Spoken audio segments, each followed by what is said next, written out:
Nursing വിദ്യാർത്ഥിനി hostel കെട്ടിടത്തിൽ നിന്നും ചാടി മരിച്ച സംഭവത്തിൽ ആത്മഹത്യാപ്രേരണ കുറ്റം ചുമത്തി അറസ്റ്റ് ചെയ്ത സഹപാഠികളായ വിദ്യാർത്ഥിനികളെ കോടതിയിൽ ഹാജരാക്കി റിമാൻഡ് ചെയ്തു.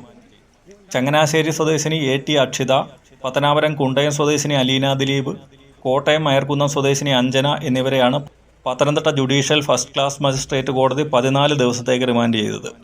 അമ്മുവിൻ്റെ മരണത്തിന് ഒരാഴ്ച മുമ്പ് അമ്മുവിൻ്റെ പിതാവ് സജീവ് ഈ മൂവർ സംഘത്തിനെതിരെ കോളേജ് പ്രിൻസിപ്പലിന് പരാതി നൽകിയിരുന്നു. അമ്മുവിൻ്റെ മരണത്തെ തുടർന്ന് അന്വേഷണത്തിൻ്റെ ഭാഗമായി പോലീസ് ഇവരുടെ മൊഴി രേഖപ്പെടുത്തിയിരുന്നു. ഇന്നലെ വൈകുന്നേരത്തോടെ ഇവരെ കസ്റ്റഡിയിലെടുത്ത പത്തനംതിട്ട പോലീസ് ആത്മഹത്യാപ്രേരണ കുറ്റം ചുമത്തി അറസ്റ്റ് രേഖപ്പെടുത്തുകയും ഇന്ന് പത്തനംതിട്ട ജനറൽ ആശുപത്രിയിൽ എത്തിച്ച് വൈദ്യപരിശോധന നടത്തിയ ശേഷം പത്തനംതിട്ട 1ാം ക്ലാസ് മജിസ്ട്രേറ്റ് കോടതിയിൽ ഹാജരാക്കുകയുമായിരുന്നു. ഇന്ന് ഉച്ചയ്ക്ക് ശേഷം കേസ് പരിഗണിച്ച കോടതി പ്രതികളുടെയും പ്രോസിക്യൂഷൻ്റെയും ഭാഗം കേട്ടു.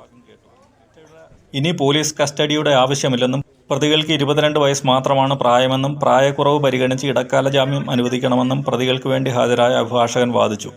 എന്നാൽ പ്രതികളുടെ മൊബൈലുകളിൽ അമ്മുവിൻ്റെ മരണവുമായി ബന്ധപ്പെട്ട തെളിവുകൾ ഉണ്ടെന്നും ജാമ്യം കിട്ടിയാൽ അവ നശിപ്പിക്കപ്പെട്ടേക്കാമെന്നും അന്വേഷണ ഉദ്യോഗസ്ഥൻ കോടതിയെ അറിയിച്ചു. പ്രതികളിൽ ഒരാളുടെ നഷ്ടപ്പെട്ട ലോഗ് ബുക്ക് കണ്ടെടുക്കേണ്ടതുണ്ടെന്നും പ്രതികളെ പോലീസ് കസ്റ്റഡിയിൽ വേണമെന്നും അന്വേഷണ സംഘത്തിന് വേണ്ടി പ്രോസിക്യൂഷൻ കോടതിയെ അറിയിച്ചു. ഇരുഭാഗത്തിൻ്റെയും വാദം കേട്ട ശേഷം കോടതി പ്രതികളെ 14 ദിവസത്തേക്ക് റിമാൻഡ് ചെയ്തു. കഴിഞ്ഞ വെള്ളിയാഴ്ച വൈകുന്നേരം 4:30ഓടെയാണ് കോളേജിൽ നിന്ന് മടങ്ങിയെത്തിയ 4ാം വർഷ നഴ്സിംഗ് വിദ്യാർത്ഥിനി അമ്മു സജീവ് ഹോസ്റ്റൽ കെട്ടിടത്തിൻ്റെ 3ാം നിലയിൽ നിന്നും ചാടിയത്.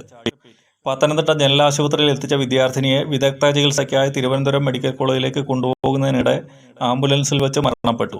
അമ്മുവിൻ്റെ മരണകാരണത്തെപ്പറ്റിയുള്ള അന്വേഷണത്തിൽ 3 സഹപാഠികൾ അമ്മുവിനെ നിരന്തരം പലതരത്തിൽ ദ്രോഹിച്ചിരുന്നതായി ആരോപിച്ച് അമ്മുവിൻ്റെ പിതാവ് സജീവ് കോളേജ് പ്രിൻസിപ്പലിന് നൽകിയ പരാതി പോലീസിന് ലഭിച്ചു. അമ്മുവിൻ്റെ മരണത്തിലും സംഭവത്തിൽ കോളേജ്, ഹോസ്റ്റൽ, പത്തനംതിട്ട ജനറൽ ആശുപത്രി അധികൃതർ എന്നിവരുടെ നിലപാടുകളിലും അമ്മുവിൻ്റെ കുടുംബം സംശയം പ്രകടിപ്പിച്ചതോടെ സംഭവം വിവാദമായി. തൊട്ടടുത്ത പ്രവൃത്തി ദിവസമായ തിങ്കളാഴ്ച ABVP പ്രവർത്തകർ കോളേജ് പ്രിൻസിപ്പലിൻ്റെ ഓഫീസിൽ കയറി കൊടി വീശിയതോടെ മറ്റ് വിദ്യാർത്ഥി സംഘടനകളും സമരപരിപാടികളുമായി രംഗത്തെത്തി. അടുത്ത ദിവസം തന്നെ SFI പ്രവർത്തകർ പോലീസ് ബാരിക്കേഡ് മറികടന്ന് ക്യാമ്പസിനുള്ളിൽ പ്രവേശിച്ച് പ്രതിഷേധിച്ചു. ഒരു ദിവസത്തെ ഇടവേളയ്ക്ക് ശേഷം വ്യാഴാഴ്ച KSU പ്രവർത്തകർ കോളേജിലേക്ക് നടത്തിയ മാർച്ചിൽ പോലീസുമായി സംഘർഷമുണ്ടാകുകയും ഇതിൽ പ്രതിഷേധിച്ച് KSU ഇന്ന് ജില്ലയിൽ വിദ്യാഭ്യാസ ബന്ദ് ആചരിക്കുകയും ചെയ്തു. ഇന്ന് കോടതിയിൽ ഹാജരാക്കാനായി കൊണ്ടുപോകുന്നതിനിടയിലും ABVP പ്രവർത്തകർ പ്രതികൾക്കെതിരെ കരിങ്കൊടി വീശി പ്രതിഷേധിച്ചു.